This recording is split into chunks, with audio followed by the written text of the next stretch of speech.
क्या तुम जानते हो, एनिमे वर्ल्ड में एक ऐसा वॉरियर भी था जो जितना ज़्यादा जीता उतना ही ज़्यादा हारता चला गया।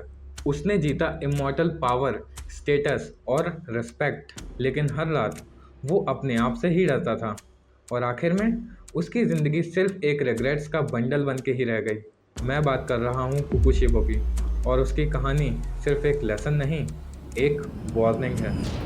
तो this is the law 10 avoided loss of power, और लॉ 10 कहता है avoid the unlucky and unhappy. Powerful लोग नेगेटिविटी से दूर रहते हैं क्योंकि इमोशंस, फियर और रिग्रेट्स इन्फेक्शन की तरह होते हैं। अगर तुम उन लोगों के साथ रहोगे जो हमेशा कंप्लेन करते हैं, हार का भूत लेकर जीते हैं, तो तुम भी एक दिन उनकी तरह ही बन जाओगे।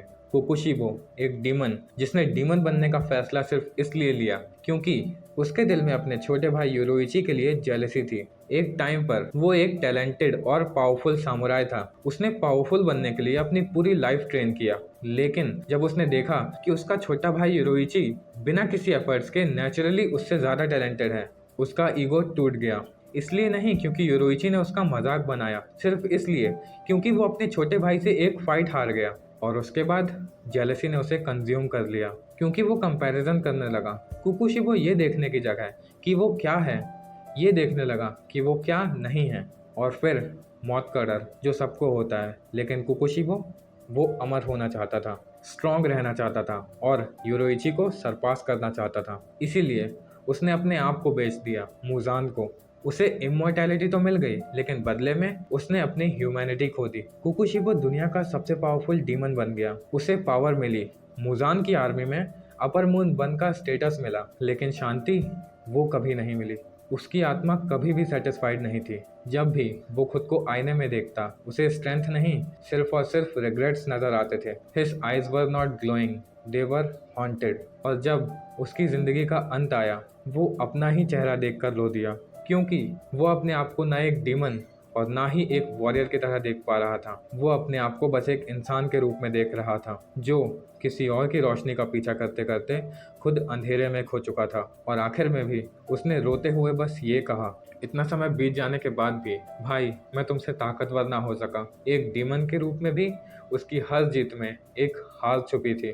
कुकुशिबो एक ऐसे इंसान का एग्जाम्पल है जिसे नेगेटिविटी ने पाल पोस कर बड़ा किया था, जैसे माँ अपने बच्चे को पालती है। जेलसी ने उसका हाथ पकड़ा, इनसिक्योरिटी ने उसे चलना सिखाया, और धीरे धीरे वो एक ऐसा इंसान बन गया जिसे खुद से भी नफरत होने लगी। और इसीलिए ये लॉ समझाता है कि ऐसे लोगों से दूर रहो जो नेगेटिविटी, रिग्रेट्स और जेलसी में जीते हैं, क्योंकि ऐसे लोग दलदल में फंसे हुए उस इंसान की तरह होते हैं जिसकी मदद करने के लिए अगर तुम उसका हाथ पकड़ोगे तो वो तुम्हें भी दलदल में खींच लेगा। देखो, साइकोलॉजिस्ट भी कहते हैं कि इमोशंस वायरल इन्फेक्शन की तरह होते हैं। तुम्हारे आसपास का एनवायरनमेंट तुम्हारे सोचने का तरीका बदल देता है।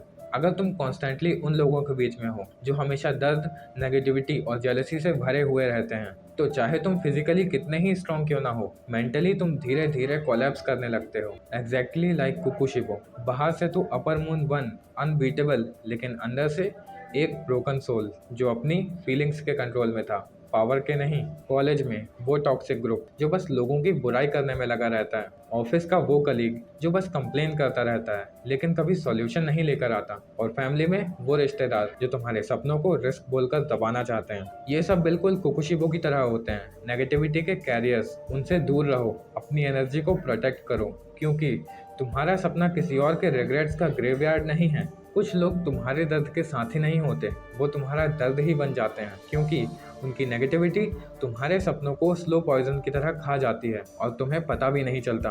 और एक दिन कुकुशिबो की तरह तुम भी अपने आप से ही पूछने लगते हो कि मैं ये क्या बन चुका हूँ। और अगर तुमने नारुतो देखी है तो तुम्हें ये तो याद ही होगा कि जाबुजा ने हाकू को एक्सेप्ट तो कर लिया था, लेकिन जब तक उसे ये समझ में आया कि हाकू सिर्फ एक टूल नहीं था, वो एक अपना था जो उससे अनकंडीशनली प्यार करता था, तब तक बहुत देर हो चुकी थी और हाकू जा चुका था। तो अगर कुकुशिबो की कहानी ने तुम्हें कुछ भी महसूस कराया है तो इस एपिसोड को लाइक करना बिल्कुल भी मत भूलना, और इसे अपने उन दोस्तों के साथ शेयर करो जिन्हें तुम नेगेटिविटी से दूर रखना चाहते हो। और कमेंट में बताओ कि क्या तुमने कभी भी कुकुशिबो जैसे इंसान को डील किया है। और अगर तुम चाहते हो कि तुम्हारे अंदर की आग कभी बुझे ना, तो चैनल को सब्सक्राइब जरूर कर लेना, क्योंकि अगले एपिसोड में हम बात करने वाले हैं लॉ 11 की, और इसका सबसे बेहतरीन एग्जाम्पल साइतामा के सिवा तो कोई हो ही नहीं सकता। तो मिलते हैं अगले वीडियो में, तब तक के लिए गुड बाय। और हाँ, एक चीज हमेशा याद रखना, set your heart ablaze but always protect your soul.